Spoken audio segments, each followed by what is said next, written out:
You're strolling along the cobblestone streets of a terraced village built on a rocky cliff overlooking a golden sea. The sun hangs low on the horizon, making the colorful buildings glow with vibrant color. You hear footsteps from above. A group of rough-looking people who smell of sweat and fish jump down from the street above you. They brandish weathered hooked poles and sharp, rusty knives. You're fresh off the boat, and they want your coin. Roll for initiative.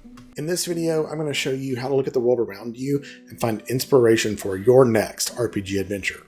And make sure to stick around to the end of the video where I'm going to give you a toolbox to get started finding that inspiration immediately. Hi everyone, I'm Than Gibson, and welcome to DMing the World. What does that phrase mean, DMing the World? It's the name of this channel, but what are we actually talking about? Well, at its core, DMing the World is about taking unique inspiration from the world around you and using it in your own role-playing game setting. Now, that doesn't mean that you have to run a historically accurate simulation. DMing the World means looking at the world around you with an appreciative and respectful eye and finding those things that resonate with you. It could be something that is unique, something that is beautiful, or something that is simply fantastic. Our world is so complex and diverse that there's inspiration around every corner. I've been DMing for Dungeons & Dragons and other tabletop role-playing games for over 30 years. I've been building my own campaign setting, Element, for the past 20. Each time I write a new adventure, I add a little piece to the world. Sometimes it's something small, a new monster or a new person.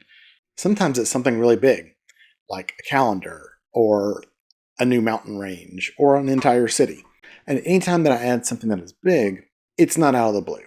I give it a lot of forethought and planning and contemplation before I add that into my setting, because it is ultimately going to have an impact on the world and an impact on the stories that I tell. And those sometimes come from other fictional works, but a lot of times they come from the world around me. I find the real world more interesting than another author or artist's work. My ideas come from history, nature, or the cultures that I see when I'm traveling or researching. Pulling the unique traits from those sources of inspiration and putting them in my world makes my world more unique. Now, as caretakers of the RPG setting, we are responsible for breathing new life into the world and helping it bloom. But we must do so with a discerning eye. Stereotypes and tropes breed stagnation and disbelief. At the beginning of this video, I gave a short encounter intro that would set the stage for my players. I wrote that intro with the Cinque Terre in mind. The Cinque Terre are a beautiful string of fishing villages along the Italian Riviera. They're built into rocky cliffs that overlook coves and inlets that have been turned into small fishing harbors. They have twisting alleyways and a verticality to them that make them really stand out. Note that I didn't use any proper nouns in that intro. I talked about the layout of the cobblestone streets, the colorful buildings, the warm light, the smell of sweat and fish. I chose the characteristics that mattered the most, and then I let my players' imaginations fill in the gaps. I could have said something like, you're in a fishing village that looks like the Cinque Terre. Did you ever see that movie Luca? It's kind of like that. And that would have gotten the players there. They would have had an image in their mind, but it would have been a very specific image of that place and that movie.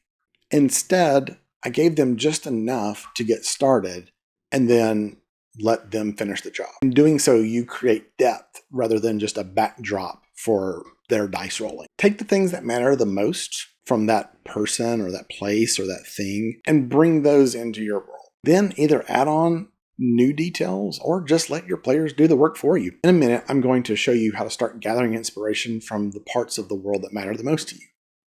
But before I do that, if this idea of DMing the world is interesting to you, make sure to like this video and let me know that you want to hear more DMing the world discussion. All right, now time for that DMing the world toolbox. Here are some quick writing prompts that will help you get started gathering inspiration from familiar places. Number 1. What is your favorite region, country, or city on Earth? Why is it your favorite? Who are the people that live there? What is their history? What is their folklore? What does it look like? What is the geography and the terrain? What are the architectural styles? What does it sound like? Is it noisy or quiet? What does the folk or traditional music sound like? What does it taste like? What are some of the best foods from that region? What do those foods tell you about that region? Number 2, what is your favorite period in history? Why is it your favorite? What were the major events that happened during that time period? What were some of the minor ones? What was life like for the common person at that time? How was that different from the ruling class? Who were the ruling class?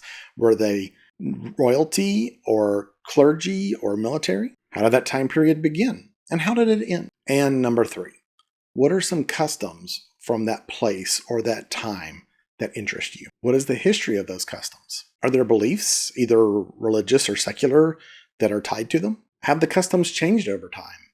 And if so, why? How have major events like war or famine or natural disasters affected those customs?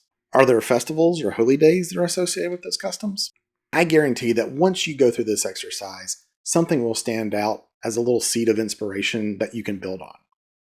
And if so, tell me in the comments below what that was and how you plan to use it. Now, for the bonus expert mode. Do the exact same writing exercise, but with a place or a time period that you know very little about. We're going to be going into specific examples of this in future videos, so make sure that you subscribe and turn on notifications so that you don't miss any of that.